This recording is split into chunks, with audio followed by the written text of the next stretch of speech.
ښځو چارو د ریاست محترمه رئیس اغلې سهیرا ببره سره په خپرونه کې میلمانه ده.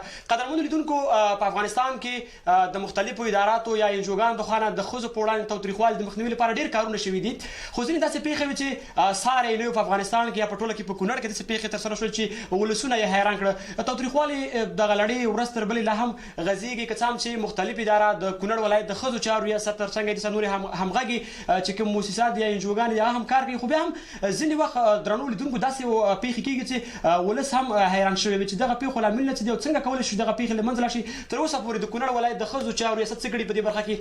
په همدې اړه سره په کونړ ولایت کې د ښځو چارو رئیسه اغلې سهیلا بابر میلمنه ده. په لومړیو کې د هرکلي خو راغلاست، ستړي مه شئ، باسته په خیر راغلی. مننه، ژوندی اوسئ. تاسو مننه اغلې بابر. که د ځانګړي مرکې لومړی پوښتنه شروع کړو له تاسو څخه، تاسو څو وخت راهیسې د کونړ ولایت کې د ښځو چارو رئیس په توګه پاتې شوي یاستئ؟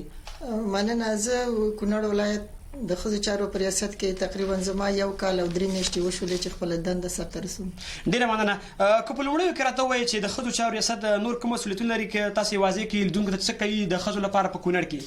د ښځو چارو ریاست په ټول افغانستان کې د ښځو چارو د وزارت کومه پالیسي، مقرري، تفاهم نامې او کوم چې د جندر پالیسي دي او هغه ملي پالیسي او ملي برنامه چې دی او بین المللي کومه برنامه او پالیسي نه چې دی داغه د تطبیق په خاطر باندې جوړ شوی دي چې غواړي چې د ښځو لپاره دغه پالیسي نه او دغه مقرري تطبیق کړي.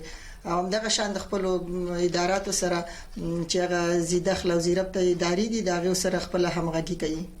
ډیره مننه، خوشاله اوسئ. اغلې سهیلا بابر راځو دې ته چې هغه کوم مشکلات او خنډونه وجود لري چې تاسو په راتګ سره د پای ټکی ورته کې اوس داسې مشکلات و چې تاسو مخکې له دې وړاندې دلته نه وئ، تاسو پر تاسو هغه مشکلات حل شوي دي؟ نه، داسې مشکلات خو زما د راتګ سره ما نه دي لیدلي او زه چې کله راغلم زه د خپل ادارو سره چې په کونړ ولایت کې کوم دولتي اداره دي دغه سره خپل ډیره ښه همغږي او ښه روابط لرم. مننه. داسې مشکلات هم شته تاسو راغلي تاسو حل کړي وي، لکه د مخکینی دورې نه پاتې نه وي، تاسو په دوره کې تاسو مخ او لاس او ګریوان مشکلات لري؟ اوس موږ مشکلات خو واقعا چې په هر ټولنه کې او په هر ځای کې مشکلات هم شته، سہولتونه هم شته دي. زه چې راغلی ما د خاص مشکلات به زما په وړاندې نه چې هغه ته ما رسیدګي نه دا کړی شوی مشکلات. ډیره مننه، خوشاله اوسئ. اغلې بابر د ښځو چارو ریاست کوم پروګرامونه لري او تر کومه حده یې په خپلو پروګرامونو کې رښتینی اقدام کړی دی؟ د ښځو چارو ریاستونه چې پروګرامونه لرو زمونږ هدف دا دی چې ښځو ته باید کار وکړو. هغه 3 برنامې دي، اساسي برنامې چې هغه د خشونت د منځه وړل دي، عامه پوهاوی دی او د ښځو د ظرفیت لوړونه ده. ډیره مننه. که سره دا ووایي چې کونړ کې تاسو د کومو پیښو شتون زیاته بیلګې وینئ، مطلب کوم داسې واقعیت دي لکه مهر ډول کول دي، زور زیاتي دي، وهل ډبول دي، څه د ډېر دي په کونړ کې؟ دغه کومې پیښې موږ ډېرې لرو په کونړ ولایت کې؟ په کونړ ولایت کې شته د ستونزې شته دي، خو زه چې کله په ریاست ته راغلی ما او هغه ما تفکیک کړي دي هغه کې فرار د منزل زیات دي په دغه مشکلاتو کې او ستونزو کې، او بل دغه عموما غربت د بیکاری ده او دغه د کار د فرصتونو نه موجودیت دی.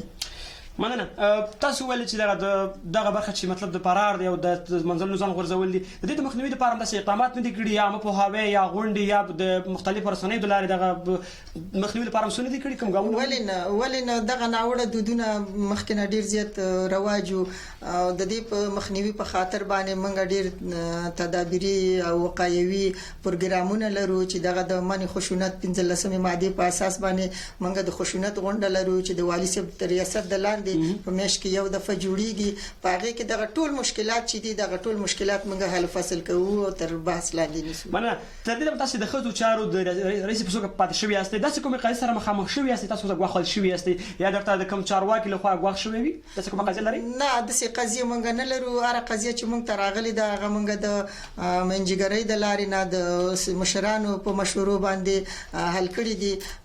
خدای فضل دې داسې یو مشکل سره زه نه یم مخ شوی چې ماته به د کوم قضیه په سر باندې یو ګواښ شوی نه داسې نشته. ډېر ښه. کله دا وایي چې په دې څو کلونو کې تاسو کار وکړه، ورته قضیې مو حل کړلې، اوس قضیې کمې شوي که ډېرې شوي دي؟ که څه هم تاسو کار ډېر کړی دی، اوس خو د تیر په پرتله باندې زما په نظر سره قضیې ډېرې کمې شوي دي، ځکه چې د 96 کال کې موږ دغه د خشونت قضیې 40 لرلې.